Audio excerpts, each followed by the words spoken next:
do you know the consistency? By eye. By eye? Just by working with it over the years? That's no good.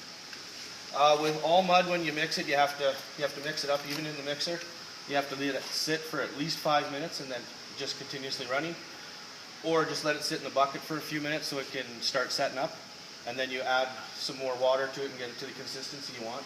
That way, it just doesn't set up as quick on your board, on your mud boards and stuff for you.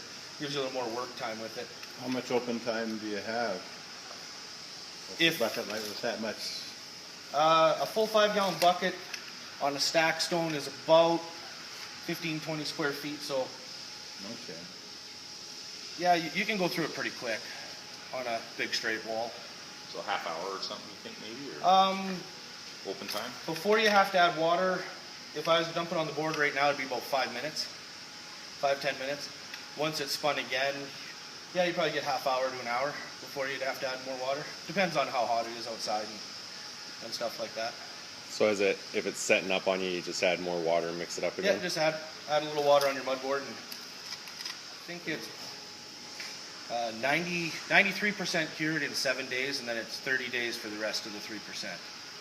So for it to be 100%, it's a month. Run a vapor barrier, tar paper. That's to stop the moisture from getting into the house. And then we staple the wire on. And then we have to scratch coat it like this. And then once it's cured, then like even the next day you can come back and you can actually install on it. Do you want to explain why we do the scratch coat? It's basically just to seal the house. To seal the house, and then it helps bond the stone when you put the mud on. The two muds bond together a little better. I use a notch trowel. That way, once I put it on, I can just turn and rough it up. Where a lot of guys, once it's halfway through, they use a regular trowel, and then they just take a brush and brush it, and that's how you get this. You want that roughness so that the mud bonds into the little cracks and everything, and then onto the back of your stone.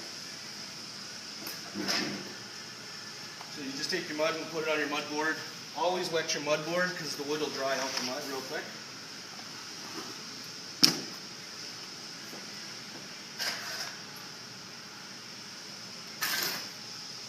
And then you just scoop it on your board, onto your hawk. And you kind of tilt your hawk forward and scoop upwards so you get some on there. And you just cover it. Like that and rough it up. Generally, guys go up and down, and then when they smooth it out, they go side to side. Yeah. Is it better to have the roughness sort of horizontal, so it's better, theoretically better? It doesn't really matter as long as it's rough.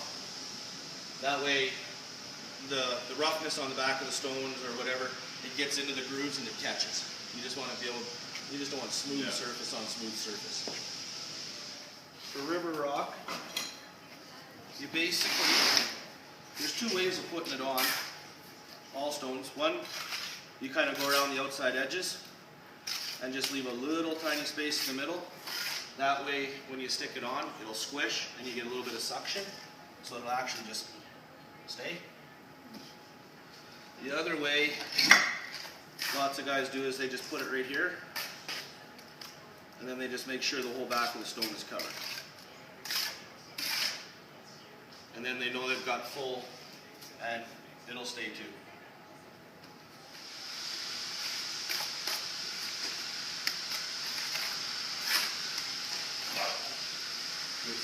Leave a little bit in the middle, and then you just kind of try and keep them close. You can almost have them touching in different spots, and then that way, with the mud like this, you don't have to grout afterwards. You can just smooth out the joints and you can brush them. Or other people, they go like this.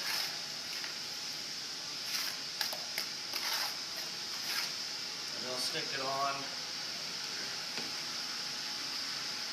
so there's no mud at all. And then if you do it that way, then you have to grout them afterwards, either with a little slicker or a grout bag. Drop it in. Bring it down. Fold it over. You can obviously put a lot more in. And then, yeah, you just squeeze it. And out comes the mud. Amazing.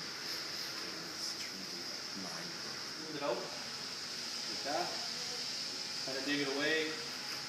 Just so you kind of get the look you want.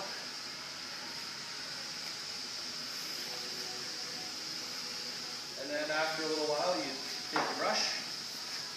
And you just kind of brush it.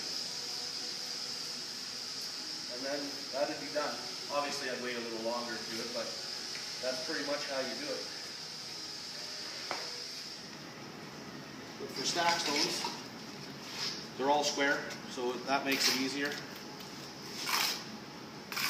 And you can do it either way again. Then you just place it on. Give it a tap. Clean off the top of your stones. That way, for your next course, they're not going to be lifted up by it. Then you just take your stone out. And you just keep going.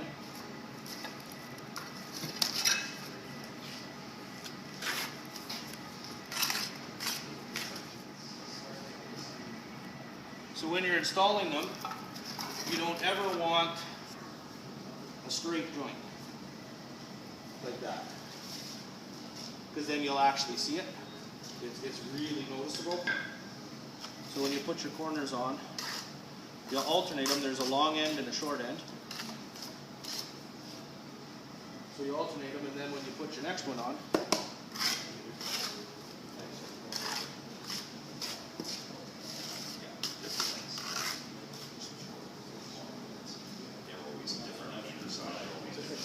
then you overlap your joint, and they're just not as noticeable. And you'll just put them on, and you'll check it. And I'm reading this end is high because the bubble's on that side. So my next corner, I would just put a little bit of mud down on here, and then tap it down so that I can bring it out level with the next stone. So then when it comes to jointing them, if you've got a little bit of a spot like that,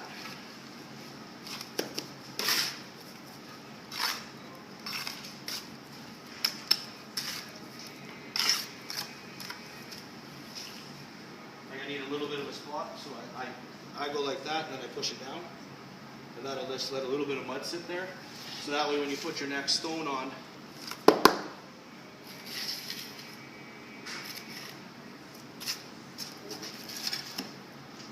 I'll just put the next stone on, I can put my level on, and then you just stick them on. Way too fast that now. Definitely with brick, you want to start at the bottom. You don't want to start at the top and try and work your way down. Like that. So with brick, you butter them, and then you stick them on. And it's more technique that you learn your spacing. The distance. It's usually about 10 mil. That's about 3/8, is it? 10 mil? Yeah. Or the other way you can do it, and then you'll do the same thing, and you'll start with a half brick, and then put your full brick on and stuff like that. The way I like to do it is I put them on, and then I take a little bit of mud and I put it on top, and then I put the next one on. Because if I do it this way, the joint is full. And then it just squeezes the joint out. And then I will butter the end of the brick. Put a little on the end, so that joint's full. And then you just cut the mud off. You tap it down to where it needs to be. If you don't do this way, and you just stick them on, then you're bringing the grout bag out again. And two different sizes. And you just take it, fill it in, and that just leaves a nice round joint, right?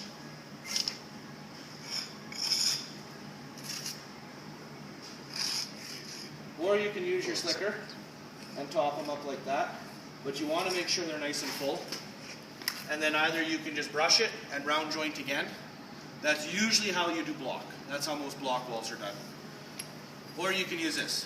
It's called a raker. It's as simple as they come. Some guys call it the bricklayer's Hot Wheels. And all it is a concrete nail. You set the depth that you want by untwisting there, and then you just follow your joints.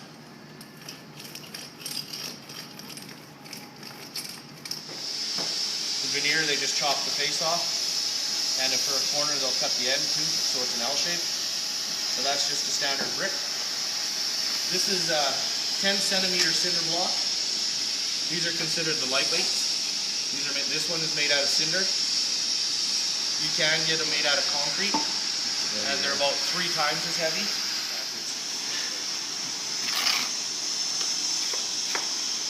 And you would take your half, put it in,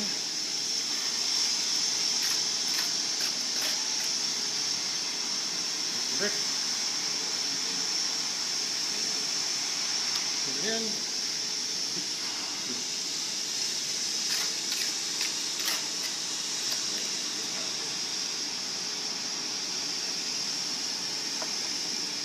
Put it on, and then you'd have your level. You tap your course. You cut the mud off the front if you got any sticking out. The big 3 things they'll just go after you in school is level, plumb, tail, is what they call it. So you level it, and then you go to your end, you plumb it. So you got to tap it outwards or whatever, so your level is reading properly. And then you have to plumb your front. Anytime there's a corner, you got to plumb both sides of your corner. And then once you got all that done, then you tail it. You put it across, and you just tap the ones in the center to make sure everything is lined up. So that's basically how you do. There is a top and bottom. That's a bottom. That's a top. It's a little bit smoother. It also, if you've got small fingers, is a bit of a handle. So you'll turn your block, and you'll butter the ends. And you want to do the top and the bottom like that, because that bonds the mud to the block.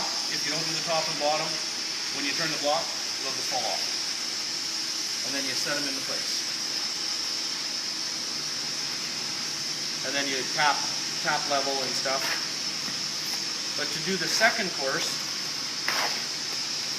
instead of doing a full thick bed like that, since there's the holes, you give your mud a shake,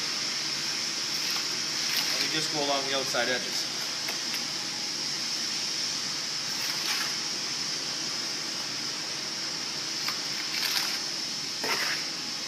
And then you would, obviously you'd start with your half.